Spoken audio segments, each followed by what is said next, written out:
कैसे हैं आप सब। उम्मीद करती हूँ आप लोग अच्छे होंगे। जबकि वर्कशीट नंबर 10 है, ये इसे अच्छे से लेबल कर लीजिए, डेट डाल दीजिए, क्लास सब्जेक्ट अपना नाम, अपने टीचर का नाम लिख लीजिए। आज हम लोग फिर से अपनी पोएम को ही कंटिन्यू करने वाले हैं। कौन सी पोएम है? The ant and the cricket. ठीक है, इसको ही आगे पढ़ने वाले हैं। लिखा है इन द लास्ट वर्कशीट, आखिर की वर्कशीट में we read about a cricket who spend the summer singing.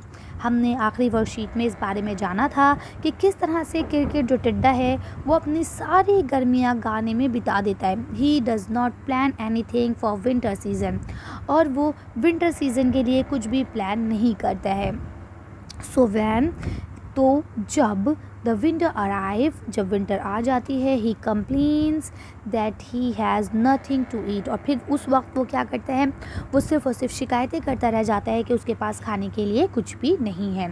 Today we will read how he asked the ant for help. तो चलिए आज हम लोग ये जानेंगे कि किस तरह से वो चींटी के पास गया अपनी मदद के लिए। वार्म अप एक्टिविटी, तो आपके लिए एक वार्म अप एक्टिविटी दी गई है, यानी पहले आपके माइंड को थोड़ा सा शार्प किया जा रहा है, एक्टिव किया जा रहा है, ताकि आप सोच सकें। तो चलिए आंसर देते हैं यहाँ पे फटाफट। लिखा है थिंक समवन, किसी के बारे में सोचिए, चाहे वो आपके फैमिली मेम्बर हो, चाहे वो आपके फ्रेंड हो। Who has the following qualities, और कौन ऐसा है जिनके अंदर ये क्वालिटीज़ हो। राइट हिज और her name in the blank, ठीक है, और रिलेशन हिम और हर इन द ब्रैकेट। ठीक है, अब यहाँ आपको जो ये ब्लैंक दिया गया है, यहाँ आपको उसका नाम लिखना है, और ये जो ब्रैकेट दिया गया है, यहाँ आपको उससे रिलेशन लिखना है, आपका क्या रिलेशन है। ठीक है, अब जैसे मैं बताऊँ हार्ड वर्किंग, यानी मेहनत का काम करने वाले, तो मेहनत का काम करने वाले कौन है? मेरी मम्मा है। तो यहाँ मैं अपनी मम्मा का नाम लिखूँगी। ठीक है, मम्मा का नाम, जो भी मम्मा का नाम है, मान लीजिए सीमा है तो मैंने यहाँ सीमा लिख दिया। जो भी मम्मा का नाम है आप वो लिखेंगी, और यहाँ आप उनसे रिलेशन लिखेंगी कि आपका रिलेशन क्या है, मदर है। ठीक है, इनर्जेटिक यानी एनर्जी से भरे हुए कौन है? तो पापा है। मान लीजिए मैंने पापा का नाम लिख दिया रवि। ठीक है, तो मैं यहाँ उनसे मेरा रिलेशन क्या है, फादर। ठीक है, अब अगर बात करूँ पंचुअल की, तो पंचुअल कौन है? मान लीजिए मैं अपने सिस्टर को कह देती हूँ। ठीक है, मैंने अपने सिस्टर का नाम रख दिया रिफ़ा। ठीक है, यानी वो मेरी बहुत पंचुअल है। तो ये कौन है मेरी? ये मेरी सिस्टर है, तो मैंने यहाँ अपना रिलेशन लिख दिया, सिस्टर है। हेल्पफुल, अब मेरी एक दोस्त है, उसका नाम है, मान लीजिए क्या नाम रखें उसका, बताइए जल्दी से बताइए, मुझे तो नाम भी याद नहीं आते। चलिए मैंने नबा रख दिया।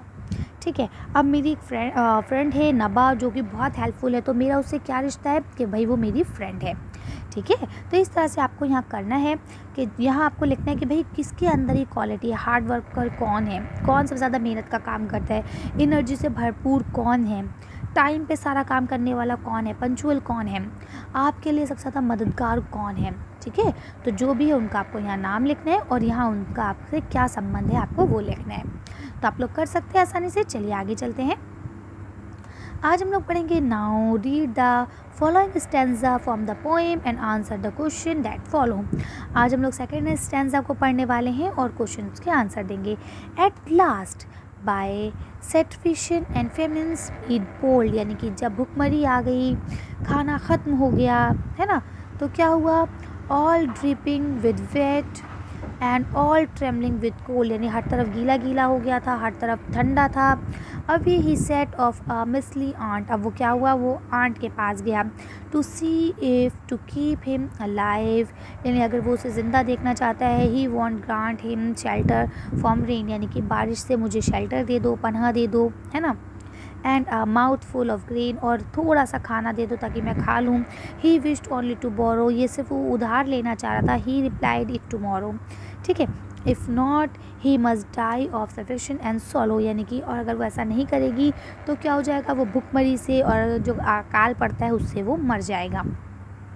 ठीक है, तो अब यहाँ आपसे कहा गया है, जल्दी से बताइए, name the two character in the above stanza. अब इस स्टैंजा में दो कैरेक्टर आए हैं, कौन कौन है? देखिए, नंबर 1 आपकी आंट है इस वक्त, आंट माने चींटी, और दूसरा आपका क्रिकेट है हर बार की तरह, यानी कि टिड्डा। तो आप दोनों का नाम लिख सकते हैं कि एक आपकी आंट है, दूसरा आपका टिड्डा है। अगला यहाँ लिखा है what help did the cricket ask from the ant, यानी क्रिकेट जो है वो आंट से किस प्रकार की मदद लेने गया था। मनी, पैसे के लिए लेने गया था, फूड और शेल्टर, खाना और रहने के लिए रहने गया था, या गर्म कपड़े मांगने गया था। तो इसका ये आंसर सही है भाई, वो खाना और रहने की जगह मांगने गया था।